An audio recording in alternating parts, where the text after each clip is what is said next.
Okay, good morning everybody and welcome to this webinar presented by Watchguard and TMC. My name's Pete Fraser, Senior Sales Engineer here at Watchguard Technologies, and we're here to talk about credential theft and the dark side of the dark web. It's a topic that as a security professional is quite close to my heart.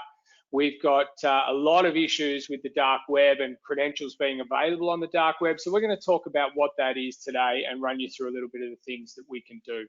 Before I do that, however, we've also got Marty Marek on the line, the head of sales at the migration company, and he wants to have a little bit of a quick chat with you guys about what they do and run you through a couple of things before my presentation starts. Good morning, Marty. How are you going?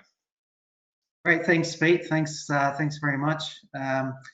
So yeah, welcome everybody. I think this is a very this again, it's a topic that is very close to my heart as well. Security for me has been an interest of topic for a long time, and I think it's a very timely topic to discuss.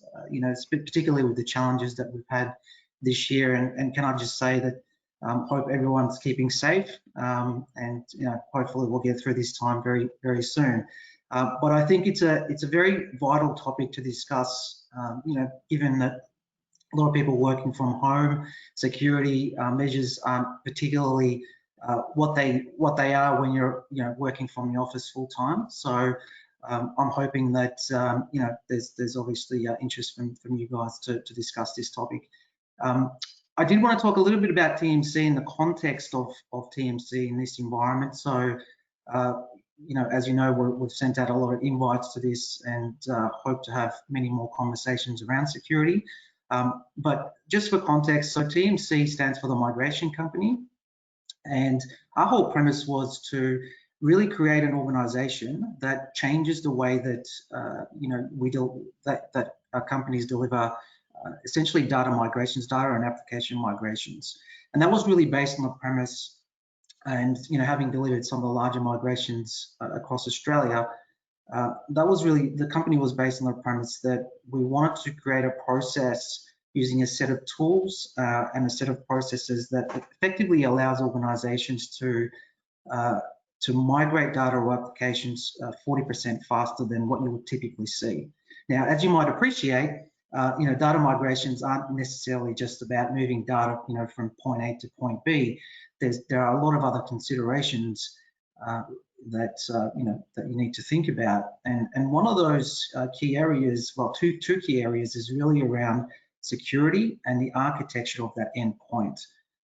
So whilst we're very good at migrations, we're very good at moving data from A to B, a lot of our customers were asking us about, well, how can you help us with the business justification element and also the architectural element of that endpoint. And so we've created essentially 4 pillars in the organization that allow us to provide an end-to-end service for customers, beginning from a discovery service that effectively allows us to gain very granular information about what those business objectives are, what those outcomes need to look like, and then provide some recommendations on how you can actually achieve them. And then from there, we actually, we provide that as a package. And then some customers will come to us and ask us to actually deliver on that migration. So we would then execute that migration for them, whilst keeping in mind about that endpoint. So one of the key areas there is, of course, security. And that's why we're talking today, and that's why Watchguard is one of our key strategic partners, because the security conversation comes up all the time. And so whether that's, specific topics such as the dark web that we're discussing today, or whether it's securing that endpoint, or talking about the NIST framework, we've got some capability in that space as well. Of course, today is a very specific topic that we wanted to cover, and again, this topic is of high interest to me personally, and I hope you get a lot of value out of it. And with that, I think I'll hand over to Pete. Beautiful, thanks, Marty. Watchguard, we're extremely proud to be a strategic partner with you guys, and the cloud is obviously absolutely fantastic when used correctly, but you've obviously got to take security into consideration. So we're very proud to be on that journey. So what we're going to talk about today, the agenda we're going to cover is what is the dark web, how cyber criminals get your data, and also defending your data. So once your data is available on the dark web, basically what can you do to make some changes there and harden your environment so if the data was available or has been historically available, we can obviously fix some issues that have maybe already occurred. For housekeeping, there's going to be an opportunity for Q&A at the end of this webinar. We'd love questions. If you've got them, please type them into the questions box there. And with that, let's get into the webinar. So what is the dark web? A lot of people would have heard about the dark web, but they may not exactly understand what it is and the impact it can have when we're trying to find what information is available online. So firstly, to understand the dark web, we really need to understand what the surface web is. The surface web is anything that can be indexed by a search engine. So Google, Yahoo, Bing, they basically crawl the internet for publicly available websites. And the crawler just follows all the different links that are available on other pages and starts to index them and build out a representation of what's available on the internet. And we call it the surface web because it's very easy to find the information. The information is put on the surface web with the intention that someone is going to be able to find that information. Down from that, we have what we call the deep web. So we're not at the dark web yet. The deep web is anything that search engine crawlers can't find. So when you build a website, you can make it crawlable or you can make it uncrawlable essentially. So these pages are hidden behind search filters, but they're not linked from anywhere or linked to other sites. So they're essentially often gated behind authentication. The idea of the deep web is anyone that knows about the site can get there straight away by turning on their computer and opening up their web page, but you won't find the information if you're not looking for it. And these sites can be, they can certainly be for illegal activity, but there are some websites that people just want to keep private and they can keep those in the deep web. So we've got the surface web, people want to be found, deep web, a bit more private sort of organizational websites, but can be addressed publicly. And then we get into the dark web. So the dark web is essentially a portion of the deep web. It is intentionally hidden away from normal web browsers. So you can't actually get to the dark web with a normal web browser without installing special software onto your computer. Once you have that software on your computer, you can absolutely go to the dark web as a public citizen and start looking around. Whether you want to do that's a different story, but you have to go out of your way to access the dark web. When you buy a computer, you can't get there without additional software. There's two sort of projects behind the dark web. The first one is called Tor, or the Onion Router, and the other one is called I2P, which is the Invisible Internet Project. And there are some legitimate use cases for having a dark web, and we'll talk about those shortly. But most of the time when you do something like this, even though it starts out with a legitimate use case, you end up with people abusing the service. So the dark web requires that special software, and the most popular one out of those two is the Onion Router or the Tor network. To understand the dark web, we probably need to understand a little bit of cryptography as well. So cryptography really stands for encrypting data. So encryption and de-encrypting data is something that the internet has benefited greatly from.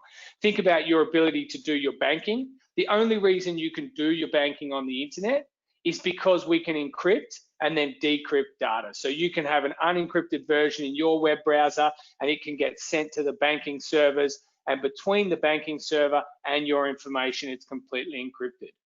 But encrypted traffic can create a few problems for us in the security landscape. If we're trying to check whether packets contain or information contains certain nuggets of information, cryptography can get in the way and cause a few challenges. So it's a necessary thing, but it can create some troubles. There is some different types of cryptography though. There's a single key encryption, right? And so the issue with single key encryption is how do you safely share that key across the internet with legitimate users? If someone gets the key, they can unencrypt your data. But there's also asymmetric cryptography. So that uses two different keys for encrypting and decrypting the data. It's a public and private key system. And this is what the banking systems use.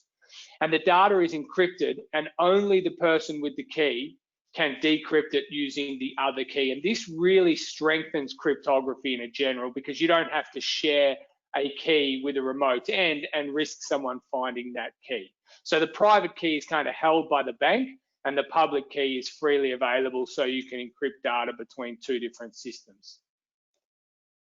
And the Tor network sort of utilizes this cryptography between certain servers, but then it also goes and does some additional things. So cryptography is great. It's an important part of internet security. But between the banking server and our server, we know who's talking to each other. We can track the people using the systems, whereas Tor is very different. So in this case, we've got a legitimate connection between two servers, the client and the server. If I go back, sorry, and the client and the server knows, as I said, exactly where the client is and who the server is. There's not a lot of anonymity or anonymous, behavior in this transaction, but the Tor network actually goes and changes this. If I've got a client on the left and I've got a server on the right, the Tor network is built up of hundreds and thousands of different nodes. And these nodes essentially become part of the routing of the Tor network. So you no longer have a client directly talking to a server. You have a client encrypting traffic through a number of different nodes and essentially scrambling and making it so it's very different for each node to work out where the traffic is going to. So it's like the layers of an onion. We're talking about kind of having different layers to this network that no two hosts really understand where the traffic is destined for and from. And so this gives us that level of anonymity. The server doesn't know who the client is. The node on the far right doesn't know which the node on the far left is. So it's those layers of the onion, or the onion routing network, is how we got the name for the Tor network. Ironically, the onion routing network was actually developed by the US Naval Research Lab and really developed for use by the defense forces, right? Because they don't want their traffic necessarily to always take the same direction. And it was designed to protect US intelligence communications.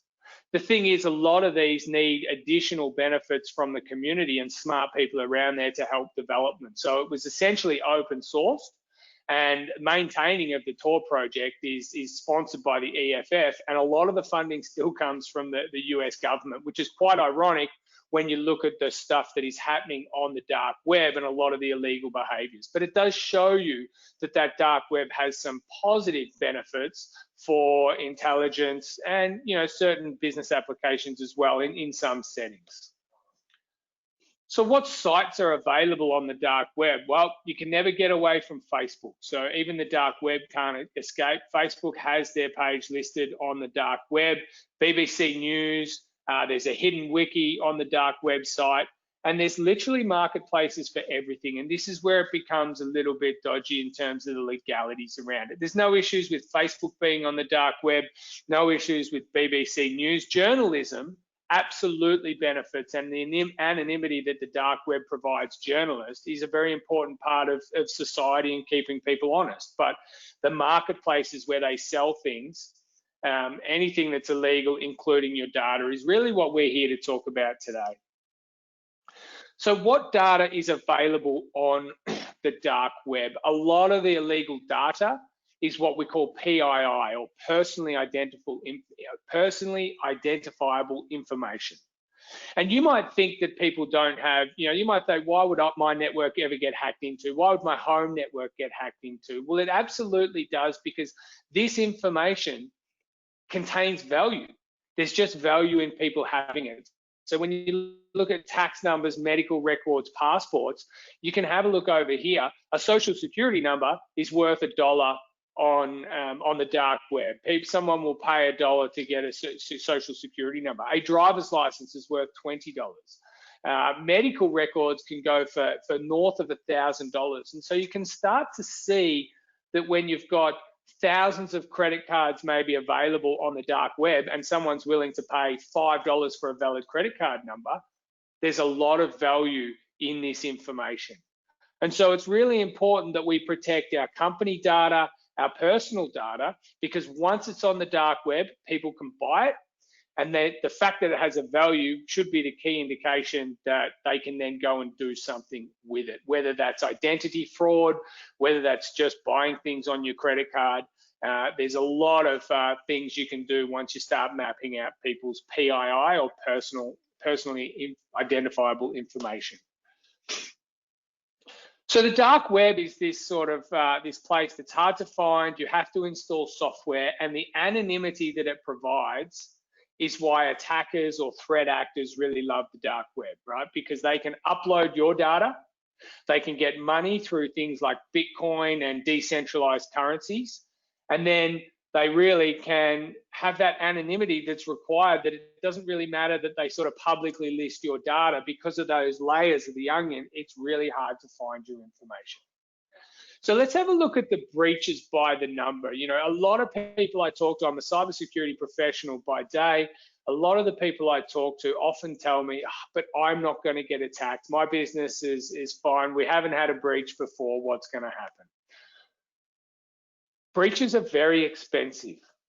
So the average cost of a data breach report or a record for a large company can be up to 3.92 million. But that doesn't mean that small businesses and smaller businesses are, you know, immune to these sorts of threats. We look in Australia, the cost per record, they've sort of done some maths and worked out that it's about $110 per record that gets off-sited or sent out of your business. Now, if you've got a customer list, all their credit card numbers, and a whole lot of their personal identifiable information, it's about $110 worth of value for each of those records in your customer list. And if you've got, this is the cost to your business, this takes into consideration reputation cost, downtime costs, cost to recover data, cost to try and notify all of your staff. $110, if you've got 1,000, 2,000 people in your database, really starts to add up. And a lot of businesses don't survive. And that's 110 US in this report. So you can sort of see that even if you are a small business, when these attackers send the information through, they're not really caring about the business side. They're trying to throw a net out and get as much data as they can. And they don't care if it's a small business or a large business. They'll just take the records, upload them to the dark web, and move on. So we've got a pretty big, a high cost of data breaches, but we've also got a landscape where companies are far too slow at detecting the breaches. So we're actually getting a little bit worse. So the blue line here is the mean time to identify that a breach has even occurred. So in the financial year of 2019, it was taking businesses up to 206 days to realize that their business had been breached, data had been leaked onto the dark web, and that they needed to then go and report a breach to the OAIC, or the Australian Ombudsman that handles our data breach notification laws. 206 days is not good. You can see in financial year 2015, it was 206 days. We made some progress, and then it's starting to blow out again. And I put this down to complacency and a bit of cybersecurity fatigue. People are hearing the message a lot. Appreciate you guys coming to this webinar. But the red line is really something that is quite bad, and that is the mean time to contain. Excuse me. It's taking another 73 days to contain the breach. And so we're up around 270 days, the best part of a year, to get a breach under control. And that's not good enough. We need to do more in the security industry. You guys need to invest in more security controls for your business and partner with organizations like the Migration Company in order to make sure that you're not one of the companies that are taking this long. So what is happening when the breaches occur? Most of the time, how are these breaches occurring? Most of the time, they're occurring through stolen credentials. There's this misconception that people hack into networks. Not a lot of hacking gets done. Targeted attacks are one thing. Most of the time, people walk straight through the front door with a valid set of credentials. And 70% of breaches that were sort of studied in 2019 come from valid credentials available on the dark web that people can find and try and use to re-attack your business. Your staff reuses their passwords for Facebook, LinkedIn, and I know this to be a fact because I've had the conversation with a lot of people. They use the same passwords in a whole lot of different places. So you can see here that when we start looking at exploits and backdoor vulnerabilities and these kinds of things, most of the times it's stolen credentials leaked onto the dark web.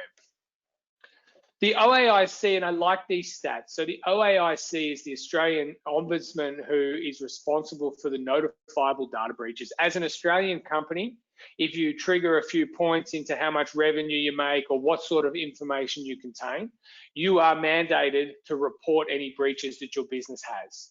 And so in this case, when we've got ransomware, if you look at this sort of pie, this is data that your peers within the Australian landscape has reported. And so you can lean on these stats because they're probably understated versus overstated because they're companies that have had to talk to the Ombudsman. But you can see that phishing and compromised and stolen credentials creates for more than half of the information available and how these attacks begin. So protecting your organization from phishing and the stolen credentials is going to significantly increase your cybersecurity strategy. So how do they get your credentials? Well, the first thing they do is spear phishing. So for a quick history of phishing and spear phishing, phishing's been around for a very long time. Ubiquity is a networking company that lost $46 million to a spear phishing attack, and it's not going anywhere. We're starting to find automated social networking reconnaissance tools. Organizational partner maps are available on the dark web, so the people in your organization are available for sale in the dark web. People are impersonating brands, and they're doing whaling, which is the idea of doing a targeted phishing attack at one of the C-level executives within your company, and these guys are busy and can fall for it often. So with the stats that show you that all breaches start with spear phishing, leading to stolen credentials, leading to the evolution, excuse me, of that ending up on the dark web, understanding that you need to educate your staff about phishing and give them a protection mechanism is the important aspect with regards to stolen credentials on the dark web. They're very, very savvy. This is a phishing example that shows someone that had mocked up the Microsoft login page. This would be very easy to fall for if you're a busy executive. Put your credentials in, and then the attacker can pivot and move around. You can see the URL up here. Windows.net is not a Microsoft domain name, but that would be pretty hard to know if you weren't in the security industry. So it's really important that you understand, and look at the domains and the URLs. And if anything looks fishy or slightly off, don't put your credentials in there. Then what they do once they've got your credentials is they do your account takeover. So the account takeover is when they start to look at how they can take those credentials and get into your network. If you look at some of the breaches where they've got the credentials, in 2011, the Sony PlayStation network lost 77 million passwords, all tied to an email address that someone's probably using within their business. On the dark web, you can find password lists with 22 billion different passwords in there, and literally just kind of rotate them through login prompts. You can script all of this, and it's not difficult to do. Young children can essentially do this. And in some of my research, I've found how pervasive this is happening on the internet. Kids in their basements are just doing this for a bit of fun and not realizing the impact to Australian businesses. A lot of the things people do here, are publicly available on the internet. And things like credential stuffing is just taking a known list of passwords, as I said, and sending it to a login endpoint. We've got people that can get around SMS. So the bank will send you an SMS when you're transferring large sums of money. The security industry is now saying that that is no longer acceptable as a security mechanism. SMS is too easy to break. Ironically, it's not a difficult thing to get around. So we've got all of these things leading, excuse me, to that account takeover. So are you still using stolen credentials? And so there's some dark web scans. Watchguard has a dark web scan that the TMC or the migration company can help you with. But it's very easy to find. My Gmail account has been involved in a LinkedIn data breach, a Canva data breach, and a Dropbox data breach. So 3 of my passwords that I've used historically are publicly available.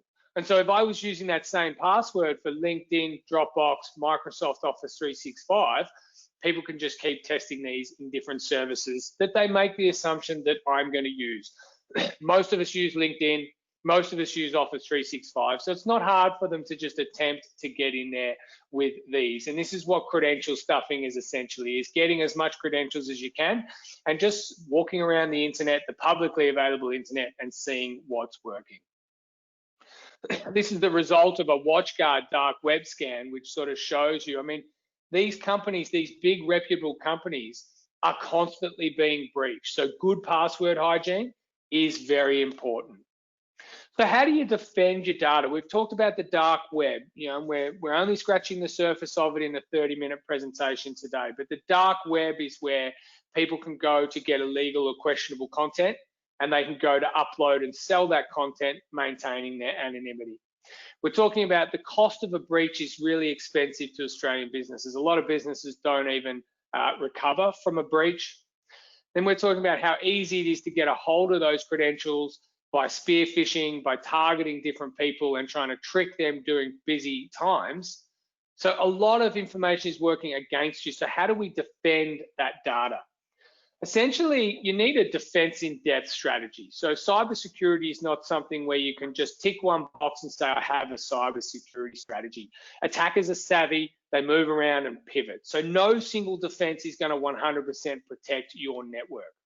You need a firewall, an IPS system, you need antivirus, you need APT or advanced persistent threat protection.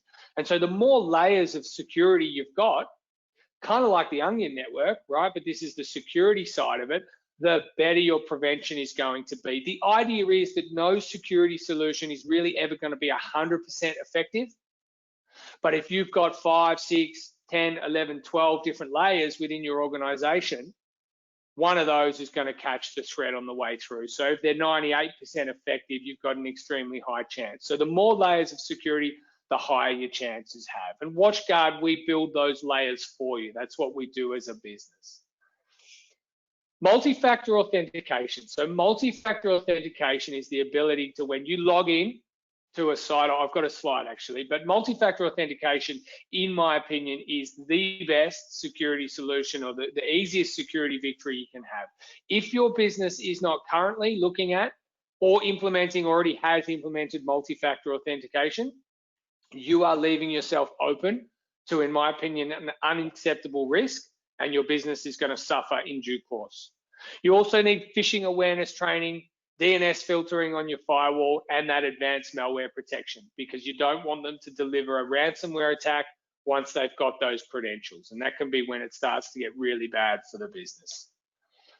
So how does MFA or multi-factor authentication work? So essentially what we're doing is, in this picture, and with COVID-19, this is a much more realistic scenario. This happens all the time now. Look, I'm working from home myself at the moment.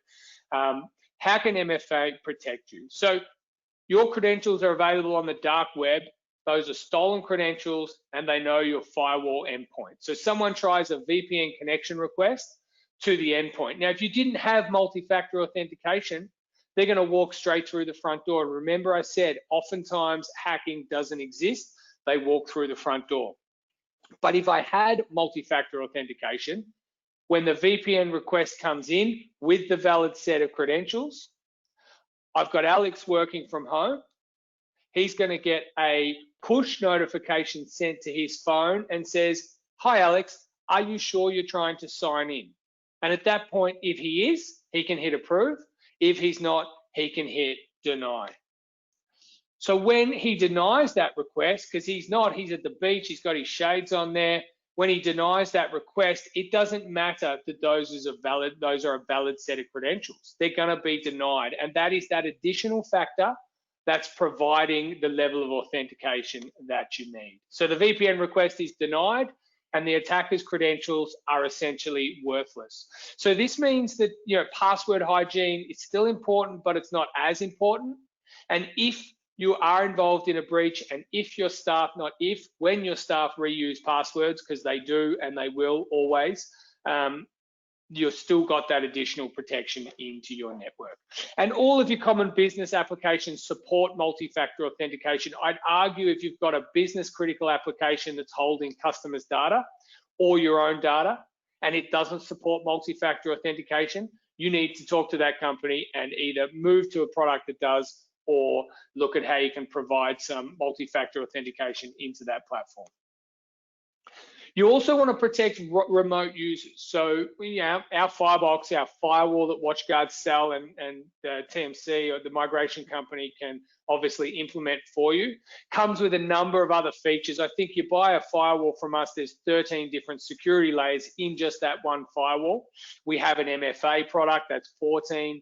We have threat detection and response, which is an endpoint security program, that's 15. So when you invest in a company like Watchguard, you're getting those layers by default. We have a full endpoint security suite, which is Adaptive Defense 360. This is our advanced malware protection. So you really need to make sure that you've got a firewall, you've got endpoint security, you've got VPN capabilities into your office backed by multi-factor authentication. There's a number of different security features, and one of the things I want to get across is that no one's going to inspect you if you don't have these tomorrow to get them. And that's why partnering with the migration company to sit down and say, right, where are our critical security gaps today? And how do we plug those critical holes as soon as we can? And then what is the longer tail of cybersecurity that I need to consider? And so moving over the next 12 months, really sort of sharpening up my defense, because ultimately we want your business to remain operational and profitable. And so you need to put these products in place so that attackers don't bring your business down, cause you problems, and you guys can get on to doing what you do best, which is service your customers. At Watchguard, we provide demos for all of our products. We've got demonstration, we've got trial keys for a number of our software-only solutions, and the migration company as well can help you look at how they might work and how they protect your business. A lot of these things that we're talking about work equally as well in the cloud. We've got a cloud-based Firebox, and our multi-factor authentication is cloud-based solution. So with that, I'd like to say, let the migration company partner with organizations like Watchguard so that you guys can lock your front door, get secured, and do what you do best, which is selling your product or servicing your customers. And a lot of these attacks are cast the net attacks. They're not targeting your specific business. They throw a whole lot of crap out there and then they see what sticks. And you don't want your business to be the person or the company that falls for that. You want to make sure that you've got these layers in place and that your data doesn't end up on the dark web. There's a lot of embarrassment there. There's a lot of issues with that data and a breach sort of occurring. There's some brand loyalty issues. So do what you do best and let the migration company and Watchguard service your market. So with that, Marty, I'd love to find out if we've got any questions there that have come in from the audience. If anyone has any questions, please chime in with some questions and we can answer those, or Marty and I might have a bit of a chat. You there, Marty? I am here. There don't appear to be any chat questions in the chat box, sorry. So if anyone does have questions, you can type them into the chat box, or... I'd love to see at least one question. Surely I can't have answered everyone's questions with the content that I just delivered. But while we're waiting for a potential question to come up, I mean, Marty, what's your opinion on multi-factor authentication and the importance of it?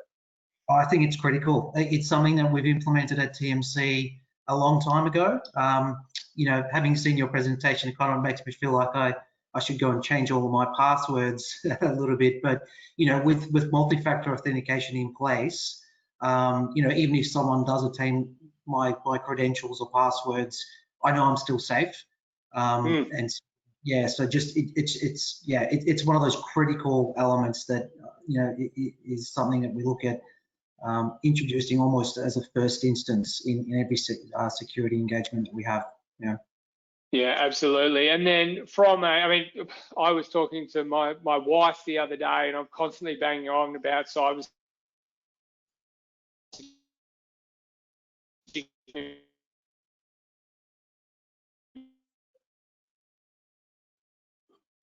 of a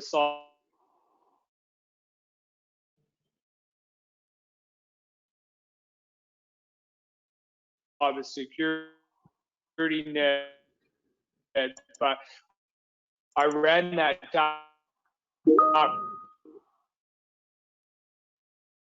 web scan and that we've got available in WatchGuard. Sorry, Pete, you're just cutting out a little bit. Cloud with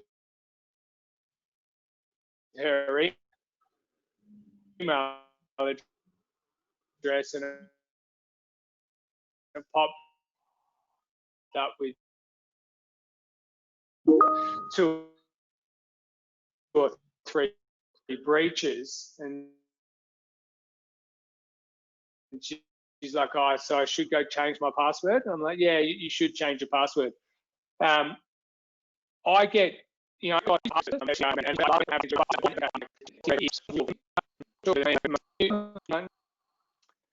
having a few issues there. Let me just bear with me a sec. Apologies. Yeah, I think it's all caught up now. There's a couple of questions that have come in. Beautiful. Yep. So we have Fantastic. a question. So, do you want me to start from the top there? Yeah, sure. You can see the questions. Yep. Yeah, you asked me the question, Marty. That's fine. Sure. So first question is, can multi-factor be retrofitted to custom apps?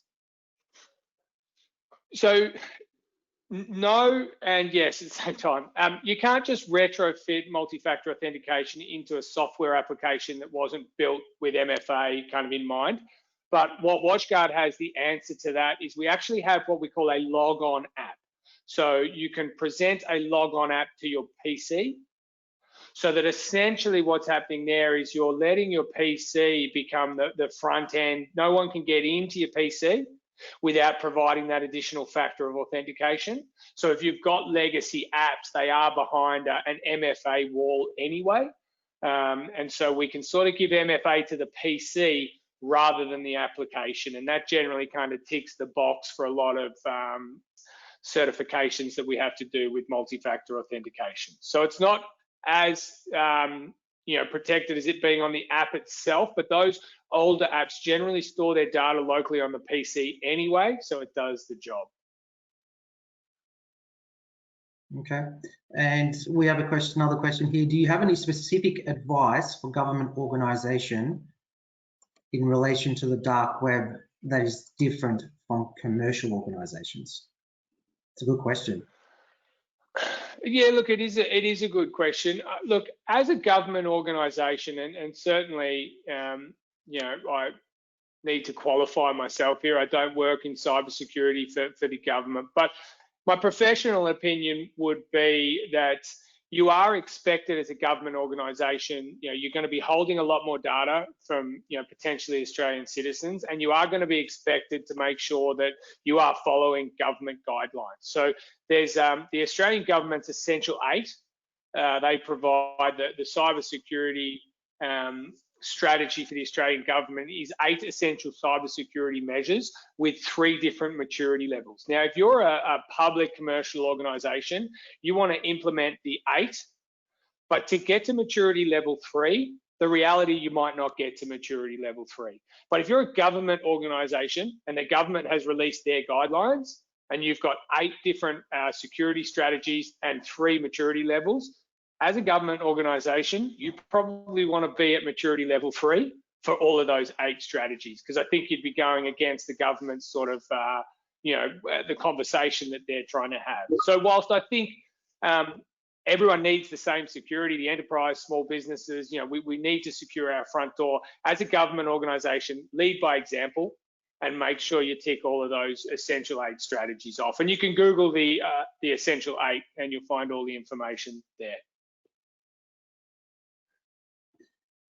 Okay, and then we have a couple more questions here. So can I use this technology for Windows authentication as a customer?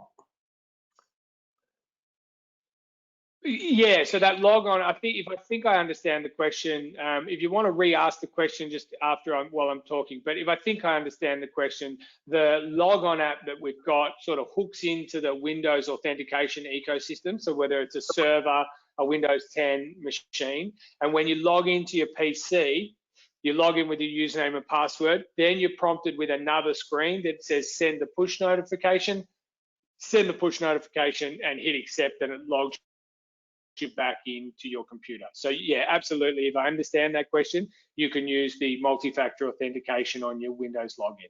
And that can be on your terminal services, your Citrix, your RDP connections as well, because you obviously shouldn't be just publicly making these available to your environment. And then we have an interesting one, password I'm not sure. Yeah. Yeah, so I think my audio might have cut out before when I said this, but so Watchguard are releasing a password manager. We haven't released it yet. It'll be available about halfway through next year. Personally, as a bit of a cybersecurity nerd, I use LastPass. I absolutely use a password manager. I found LastPass to be very good. I have different passwords for every website. I just generate a secure password and pump it in. I don't know any of my passwords to any of my sites. I just use LastPass, a bit of iCloud keychain. And then on LastPass, I have a very long passphrase. So it's like a sentence that I can remember essentially. So it's very difficult to crack because it's a sentence, not a password. And then I have multi-factor authentication turned on for LastPass.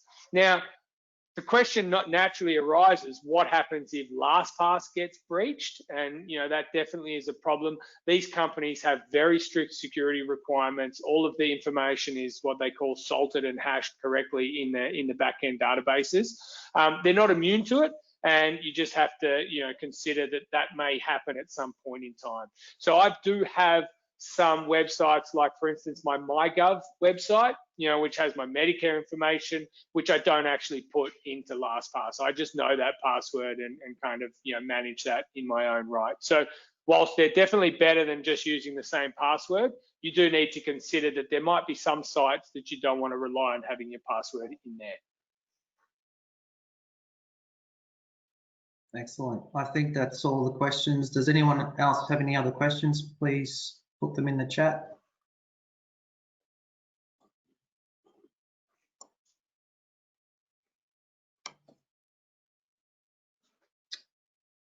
I think that's it, Pete. Any other last words? Beautiful. Now, look, I like to finish these webinars with do something. Don't be the Australian company that gets caught out. I mean, you've already started, you've attended this webinar, which is great.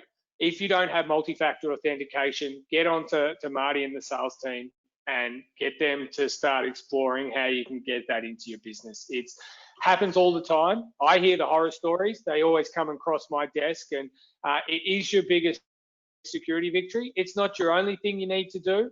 You do need to consider your endpoint security. You do need to consider your cloud strategy, and that's what Marty and the team are there for. They can leverage my knowledge. They've got a lot of knowledge in-house. So just do something, and don't be one of the Australian businesses that gets caught out and ends up having to close their doors. 2020 has been tough enough, and make sure that you get your cybersecurity strategy sorted. Nice one. Thank you, Pete. That was a very informative webinar.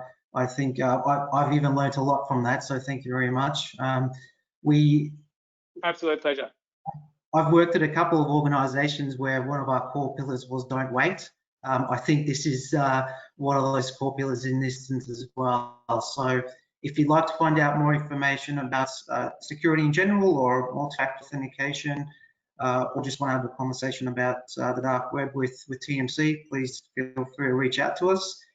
We'll also follow up with an email with this recording, so you can share that amongst your colleagues, and some further information about how to get in touch. So with that, I'll close the webinar. Thank you very much, Pete, and for everyone. Thanks very much. Attending. Absolute pleasure, and stay safe, everyone, and enjoy your day. Thanks all. Have a great day.